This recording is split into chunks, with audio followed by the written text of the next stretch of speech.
Hello friend, आपका फिर से बहुत बहुत स्वागत है। और आज का जो हमारा टॉपिक है वो एसएमपीएस को हम कैसे रिपेयर करेंगे। एसएमपीएस क्या है? एसएमपीएस जो है कंप्यूटर, जो मदरबोर्ड होता है, कंप्यूटर जो होता है उसके अंदर जो पावर सप्लाई, जो मतलब मदरबोर्ड को जो सप्लाई चाहिए उसको सप्लाई प्रोवाइड करने के लिए एसएमपीएस का यूज होता है। जो एसएमपीएस एसी सप्लाई को डीसी सप्लाई में कन्वर्ट करके ये अलग अलग वायर से अलग अलग सप्लाई आउट करने का काम करता है। ठीक है। और मैक्सिमम जो है 12 वोल्ट की सप्लाई आउट करता है और मिनिमम जो है -12 वोल्ट की सप्लाई एसएमपीएस आउट करता है। तो एसएमपीएस को हम कब चेक करते हैं? जब हमारा कंप्यूटर ऑन नहीं होता है या कंप्यूटर रिस्टार्टिंग प्रॉब्लम आ रहा है, कंप्यूटर ऑन होके ऑफ हो रहा है या कंप्यूटर हैंग कर रहा है, स्लो चल रहा है। ठीक है। तो उस कंडीशन में सबसे ज़्यादा जो खराबी होती है वो एसएमपीएस की होती है। तो एसएमपीएस को हम कैसे मैनुअली हम चेक कर सकें कि उसको वो एसएमपीएस सही है या नहीं है। तो उसको चेक करने के लिए हमें क्या करना है कि एसएमपीएस की जो 20 पिन का कनेक्टर, 20 या 24 पिन का कनेक्टर है, इसको निकाल के बाहर और एसएमपीएस मदरबोर्ड से बाहर निकाल के, और एसएमपीएस के जो है ग्रीन और ब्लैक वायर, ये जो कनेक्टर है 24 पिन का कनेक्टर, इसमें ग्रीन और ब्लैक वायर होता है। तो इसको ग्रीन और ब्लैक वायर को आपस में शॉर्ट करने पे एसएमपीएस की जो पावर, ये कनेक्टर है, इसमें पावर केबल लगा देंगे। और पावर केबल लगाने के बाद ये जो एसएमपीएस का जो 20 पिन का कनेक्टर है, इसमें ग्रीन और ब्लैक, ग्रीन एक ही होगा और ब्लैक बहुत सारे इसमें कनेक्टर होते हैं। तो ग्रीन और ब्लैक को आपस में शॉर्ट करेंगे चिमटी से या कोई एक वायर से। जैसे ये वायर है, हमने इसको फोल्ड कर लिया है और ये वायर को जो है, इस वायर को अगर हम इसके अंदर ग्रीन और ब्लैक को शॉर्ट करते हैं, यहाँ पावर सप्लाई लगा के, केबल लगा के, तो इसका मतलब है कि हमारा एसएमपीएस अगर ये घूमने लगेगा तो इट मीन्स जो है एसएमपीएस हमारा जो है वो 80-90% ओके है। अगर फिर भी एसएमपीएस ऑन नहीं हो रहा है, मतलब उसका फैन नहीं घूम रहा है, तो हम क्या करेंगे, एसएमपीएस को डिटेल में चेक करेंगे। ठीक है। तो उसके लिए हमें करना क्या है, बस यही है कि हमें ग्रीन ब्लैक को आपस में शॉर्ट करना है और शॉर्ट करने के बाद एसएमपीएस का फैन चलना चाहिए। अगर चल रहा है तभी भी हम श्योर नहीं होते हैं 100% कि एसएमपीएस हमारा ओके है या नहीं है। क्योंकि क्या होता है कि एसएमपीएस के जो फैन है ना, उसको ऑन होने के लिए, आपको यहाँ पे देख सकते हैं, एसएमपीएस के फैन को ऑन होने के लिए ग्रीन मीन्स रेड 5 वोल्ट और ब्लैक जो है 0 वोल्ट, मतलब 5 वोल्ट की रिक्वायरमेंट होती है। तो अगर एसएमपीएस से 5 वोल्ट की सप्लाई आउट हो रहा है तो हमारा फैन चलने लगेगा। अब येलो से, ऑरेंज से या किसी और वायर से सप्लाई आउट हो रहा है या नहीं हो रहा, अगर रेड से आउट हो रहा है तो हमारा एसएमपीएस का फैन चलने लगेगा, क्योंकि रेड पे 5 वोल्ट की सप्लाई होती है। ठीक है। तो अगर एसएमपीएस ओके है, 100% अगर हमें चेक करना है कि एसएमपीएस ओके या नहीं है, तो उसको क्या करेंगे, ग्रीन ब्लैक को शॉर्ट करने के बाद अगर उसका फैन घूमने लगता है तो उसके बाद से हमें एसएमपीएस के जो अलग अलग जो वायर है ना, इसको हम सप्लाई चेक करेंगे। उसके लिए हमें करना क्या है कि मल्टीमीटर को हम DC 20 पे रखेंगे और जो ब्लैक वायर है ना, मल्टीमीटर का ब्लैक वायर, उसको जो है किसी भी ये जो कनेक्टर है ना, इसमें ब्लैक जो प्रोब है, जिसमें ब्लैक वायर है, उसके अंदर उसको लगा देंगे। और रेड वाला जो प्रोब है मल्टीमीटर का, उसमें हम फिर इसके अकॉर्डिंग जो है, इसके जो कनेक्टर में जो वायर होती है उसके अकॉर्डिंग वोल्टेज चेक करेंगे। तो वोल्टेज क्या आना चाहिए, जैसे रेड में 5 वोल्ट आना चाहिए, ऑरेंज में 3.3, येलो में जो है 12 वोल्ट आना चाहिए, ब्लैक ग्राउंड जिसको नेगेटिव वोल्ट बोलते हैं, और ग्रीन जो होता है पावर सप्लाई के लिए होता है। ग्रीन और ब्लैक को ही शॉर्ट करते हैं तो हमारा एसएमपीएस ऑन होता है।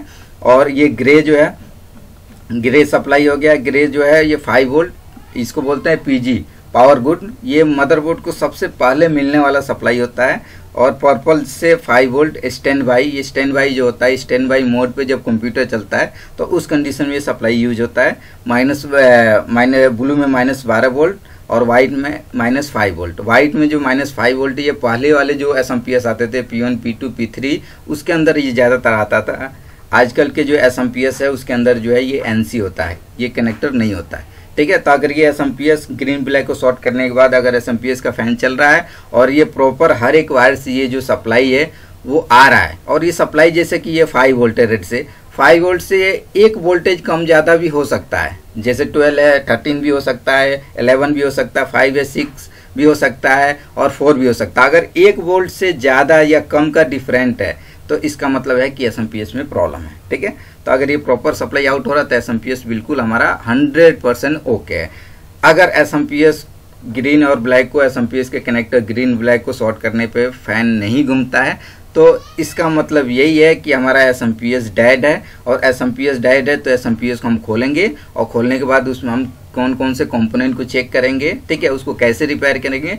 ये खोलने से पहले हमें सबसे पहले पावर केबल को भी चेक करना है, क्योंकि पावर केबल जो है वो भी बहुत ज़्यादा SMPS के अंदर ख़राब होता है। तो पावर केबल की बहुत ही सिंपल टेस्टिंग है। मल्टीमीटर को कंटिन्यूटी पॉइंट पर रख के, और पावर केबल में जो दोनों पॉइंट पे 3 कनेक्टर होता है, 3 होल होता है, तीनों को आपस में चेक करने पे बीप आना चाहिए। तो अगर वो बीप आता है तो इसका मतलब है कि SMPS का जो पावर केबल है वो ओके है। अगर फिर भी जो है SMPS का पावर केबल ओके है, फिर भी जो है हमारा बोर्ड ऑन नहीं हो रहा है, यानी SMPS ऑन नहीं हो रहा, तो हमें करना क्या है। सबसे पहले जो है आप देख सकते हैं कि ये जो AC सप्लाई ये 2 वायर से यहाँ पर आ रहा है, और यहाँ पे क्या लगा है, एक SMPS में जो फ्यूज लगा हुआ है, और ये थर्मिस्टर एक NTC होता है जो रजिस्टर का काम करता है। ये टेम्परेचर को कंट्रोल करने के लिए होता है, और फ्यूज जो होता है जैसे अगर बोर्ड में कहीं शॉर्टिंग होती है, सप्लाई ज़्यादा आता है तो उसकी सेफ्टी के लिए लगा होता है। तो इन दोनों को चेक करेंगे। सबसे पहले हमें इन दोनों को ही चेक करना है, फ्यूज और थर्मिस्टर, और इसकी बहुत ही सिंपल टेस्टिंग है। आपको मल्टीमीटर को कंटिन्यूटी पॉइंट पर रखना है, और कंटिन्यूटी पॉइंट पर रखने के बाद जो है फ्यूज को चेक करने में दोनों साइड से बीप आना चाहिए, और थर्मिस्टर भी दोनों साइड से बीप आना चाहिए। अगर ये थर्मिस्टर फ्यूज ओके है और फिर भी जो है SMPS हमारा ऑन नहीं हो रहा है, तो यहाँ पे लगा है ब्रिज रेक्टिफायर डायोड, जो 4 डायोड से मिलकर बना होता है। तो ये जो डायोड है इसकी भी टेस्टिंग करेंगे। ये टेस्टिंग क्या आना चाहिए, डायोड की टेस्टिंग सिंपल होती है, 1 साइड रीडिंग आना चाहिए, 1 साइड रीडिंग नहीं आना चाहिए। मतलब 1 साइड वैल्यू शो करेगा, 1 साइड वैल्यू शो नहीं करेगा। और इसको भी चेक करने के लिए मल्टीमीटर को कंटिन्यूटी पॉइंट पर रखना पड़ेगा, ठीक है। तो ये जो है अलग अलग डायोड है। आजकल के कोई बोर्ड ऐसा आ रहा है जिसमें जो है ये पैक डायोड आ रहे हैं, मतलब 4 डायोड जो है एक ही बॉडी के अंदर आ रहा है। तो उसमें भी बहुत सिंपल है टेस्टिंग। 1, 2 में 1 साइड रीडिंग करेगा, 1 साइड नहीं करेगा, और 3, 4 में भी 1 साइड रीडिंग करेगा, 1 साइड नहीं करेगा। उसके बाद से अगर ये हमारा ब्रिज रेक्टिफायर डायोड भी ओके है, फिर भी जो है SMPS ऑन नहीं हो रहा है, तो उसके बाद से ये कैपेसिटर चेक करना। और कैपेसिटर की टेस्टिंग बहुत ही सिंपल है, आपको बताया गया। और ये जितने भी कंपोनेंट है इन सब की जो टेस्टिंग है वो मैंने अपने ये चैनल पे अपलोड कर रखा है। अगर आपने अभी तक नहीं देखा है तो वहाँ से आप मेरे चैनल पे विजिट करके वहाँ पे आप इस वीडियो को capacitor, resistor, diode, MOSFET, crystal, transformer, इन सब की टेस्टिंग जो है वहाँ पे अवेलेबल है। टेस्टिंग हो गया, वर्किंग हो गया, ये सब अवेलेबल है, वहाँ से आप देख सकते हैं, ठीक है। तो कैपेसिटर की टेस्टिंग है ये कि पोलराइज कैपेसिटर की टेस्टिंग कि ये दोनों साइड से कुछ वैल्यू शो करके वापस 1 पाएगा, ठीक है। मगर अगर बोर्ड में लगा है तो उसकी टेस्टिंग यही है कि बस आपको ये देखना है कि ये फूला तो नहीं है। अगर ये कैपेसिटर ऊपर से फूल गया है तब ये खराब है, अदरवाइज ये कैपेसिटर हमारा ओके होता है। अगर कैपेसिटर भी ओके है फिर भी SMPS ऑन नहीं हो रहा, तो हमें करना क्या है कि ये जो है यहाँ पे आप देख सकते हैं सही से गौर से कि यहाँ पे ये जो है ये ट्रांजिस्टर लगा हुआ है और ये मॉसफेट लगा हुआ है। अब देखने में कैसे दिखेगा, ये देखिए ऐसे दिखेगा, ऐसे जो है ऐसे लगा होता है जो यहाँ पे लगा होता है। और सबसे बड़ी बात ये होती है कि इसमें तो 2 लगा हुआ है, किसी किसी में ज़्यादातर 3 लगा होता है। तो 3 लगा होगा तो उसमें क्या होगा कि 2 ट्रांजिस्टर होगा और 1 मॉसफेट होता है। तो 2 ट्रांजिस्टर की टेस्टिंग करेंगे और 1 मॉसफेट की टेस्टिंग करेंगे। और हम ये कैसे कंफर्म करेंगे कि कौन सा ट्रांजिस्टर है और कौन सा मॉसफेट है, तो बहुत ही सिंपल तरीका है पहचानने का। ये जो ब्रिज रेक्टिफायर डायोड है ना, इसके पास में जो लगा हुआ है वो जो होता है मॉसफेट होता है। और ये जो दोनों कैपेसिटर रह गए हैं यहाँ पे, अगर एक सिंगल अभी इसमें लगा हुआ है, एक अगर और लगा होता तो ये दोनों कैपेसिटर के पास में ही होता है, वो ट्रांजिस्टर होता है। और एक और पता करने का जो तरीका है वो ये है कि ये ट्रांजिस्टर का दोनों का नंबर सेम होगा और ये मॉसफेट का नंबर अलग होगा, ठीक है। तो इसको बाहर निकाल के टेस्ट करेंगे। तो जो आपको बताया गया टेस्टिंग, जो हमने वीडियो अपलोड किया है चैनल पे, उसमें टेस्टिंग इसका सबका दिया हुआ है। अगर आप बोर्ड के अंदर ही मतलब सर्किट के अंदर ही इसको चेक करना चाहते हैं तो इसको बैक साइड से चेक करेंगे। इसका जो 3 पिन होगा, इसमें भी 3 पिन होगा, वो 3 पिन जो है आपस में कोई भी बीप नहीं करना चाहिए, चाहे वो मॉसफेट का हो या ट्रांजिस्टर का। अगर तीनों में से कोई भी 2 पिन या तीनों पिन आपस में बीप करता है ट्रांजिस्टर का, तो इसका मतलब जैसे ये 3 पिन है, अब तीनों पिनों में से कोई भी अगर पिन बीप करता है तो इसका मतलब है कि SMPS जो है वो ये ट्रांजिस्टर या मॉसफेट जो है वो ख़राब है, इसको निकाल के और उसको रिप्लेस करेंगे, ठीक है। अगर ये भी ओके है और फिर भी जो है SMPS हमारा ऑन नहीं हो रहा, तो ये ट्रांसफार्मर बहुत ही कम ख़राब होता है, बहुत ही कम चांस होता है। तो ट्रांसफार्मर को हमें चेक नहीं करना है, ऐसे टेस्टिंग भी कर सकते हैं आप। उसके अलावा जो है इसमें जो ख़राब होने वाली होती है, ये एक IC होती है जो 4 पिन की IC होती है, इसको ऑटो कपलर आईसी बोलते हैं। और ये जो है ट्रांजिस्टर और डायोड से मिलकर बना होता है।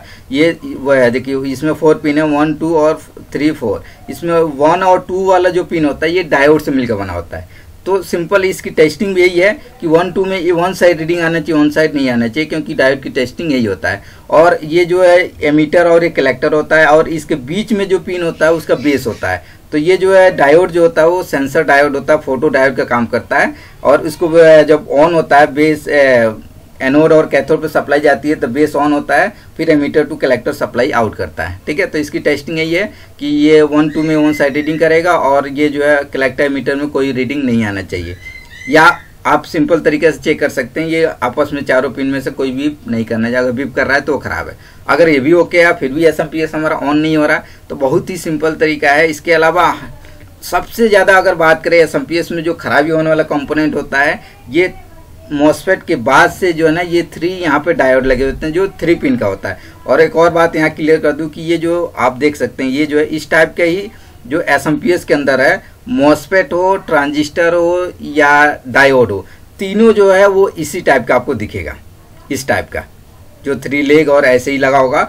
तो इसमें कौन सा ट्रांजिस्टर होगा और कौन सा मॉसफेट होगा मैंने बता दिया। ये कैपेसिटर के पास में जो है ट्रांजिस्टर होगा जो 7 नंबर का होगा, ब्रिज रेक्टिफायर डायोड के पास जो लगा होगा ये जो होगा वो मॉसफेट होता है। और ये ट्रांसफार्मर के बाद जो 3 लगे होते हैं, या आप देखिए यहाँ डिनोटिनेटर भी डी लिखा हुआ है, ये भी डिनोटिनेटर डी लिखा है, यहाँ भी लिखा हुआ है। तो ये 3 पिन का जो है क्या होता है, ये डायोड होता है। तो 3 पिन के भी डायोड की टेस्टिंग आपको बताया गया है, तो उसके अकॉर्डिंग इसकी टेस्टिंग करेंगे। और सबसे ज़्यादा जो खराबी होने वाला जो कंपोनेंट होता है एसएमपीएस के अंदर वो यही होता है, ये डायोड। इनमें से कोई ना कोई शॉर्ट हो जाता है जिसकी वजह से जो है हमारा एसएमपीएस ऑन नहीं हो पाता है। तो इसको स्टेप बाय स्टेप एक एक करके चेक करेंगे। अगर आप बाहर निकाल के चेक करते हैं तो इसमें 3 पिन होता है, बीच वाला कॉमन होता है। फर्स्ट और सेकेंड पिन को आपस में चेक करेंगे, वन साइड रीडिंग आएगा, वन साइड नहीं आएगा। और सेकेंड और थर्ड पिन को भी आपस में चेक करेंगे तो वन साइड रीडिंग आना चाहिए, वन साइड नहीं आना चाहिए। अगर ऐसे आ रहा है ये डायोड तो ये डायोड ओके है। ठीक है, अगर फिर भी हमारा एसएमपीएस ऑन नहीं हो रहा तो फिर ये रेगुलेटर या ऑसिलेटर आईसी है, इसकी प्रॉब्लम होती है। ठीक है, तो यहाँ तक अगर आते हैं तो ये एसएमपीएस का जो है ये आईसी होती है, आईसी ज़्यादातर मिलता नहीं है, तो एसएमपीएस को उस कंडीशन में चेंज करना होता है। मगर जो हमने ये जो ऑप्शन बताया है ये जो है इसको रिपेयर कर सकते हैं, ये चेक कर सकते हैं। और 99% जो प्रॉब्लम इसी के अंदर आती है, जैसे फ्यूज या थर्मिस्टर खराब हो गया, इसकी टेस्टिंग जो है दोनों साइड से बीप करना चाहिए। ब्रिज रेक्टिफायर जो एक साइड से रीडिंग है एक साइड से चाहिएगा। फिल्टर कैपेसिटर जो फूल जाता है। और ये ट्रांजिस्टर जो है ये अगर नीचे शॉर्टिंग दिखाता है या मॉसफेट शॉर्टिंग दिखाता है तो खराब है। ऑक्टो कपलर जो है ये खराब होता है। और सबसे ज़्यादा जो है ये डायोड खराब होता है। ठीक है, तो स्टेप बाय स्टेप आपको यही चेक करना है। और हमेशा जो है ऑफ कंडीशन में चेक करते हैं, क्योंकि ऑन कंडीशन में रिस्क होता है। इसमें जो है एसी सप्लाई आता है यहाँ तक ब्रिज रेक्टिफायर डायोड, तो उसमें करंट लगने की संभावना ज़्यादा होती है। तो इसलिए हम इसको ज़्यादातर ऑफ कंडीशन में चेक करेंगे। कभी कभी इसमें एसएमपीएस में ये प्रॉब्लम आता है कि ये वो अलग अलग वायर है, इस वायर से जो सप्लाई है वो कम आउट हो रहा है या ज़्यादा हो। जैसे ऑरेंज से 3.3 आउट होना चाहिए और रेड से 5 आउट होना चाहिए। तो रेड से 5 आउट होने के अलावा इसमें 12 आउट हो रहा है या इसमें 5 से 7 आउट हो रहा है। मैंने बताया कि एक वोल्टेज कम ज़्यादा हो सकता है। अगर 7 या रेड से 3.3 या 2 वोल्ट आउट हो रहा है तो बस आपको इधर का कोई कंपोनेंट नहीं चेक करना है। जो भी चेक करना है इसके पास के जो कैपेसिटर है ना, ये कैपेसिटर लीकेज हो जाता है, मतलब फूल जाता है, जिसके वजह से जहाँ पे जो कैपेसिटर लगा है उसके पास में जो भी वायर है उस वायर से सप्लाई कम या ज़्यादा आउट होने लगता है, जिसके वजह से ये प्रॉब्लम आती है। ठीक है, अगर कैपेसिटर चेंज करेंगे 100% प्रॉब्लम सॉल्व होगा। अगर सप्लाई किसी वायर से कम या ज़्यादा आउट हो रहा है या वायर से किसी वायर से एक वायर से आउट ही नहीं हो रहा सप्लाई, तो उसके नियर बाई के जो कैपेसिटर है वही ख़राब होता है बस। उसके अलावा आपको कुछ नहीं चेक करना।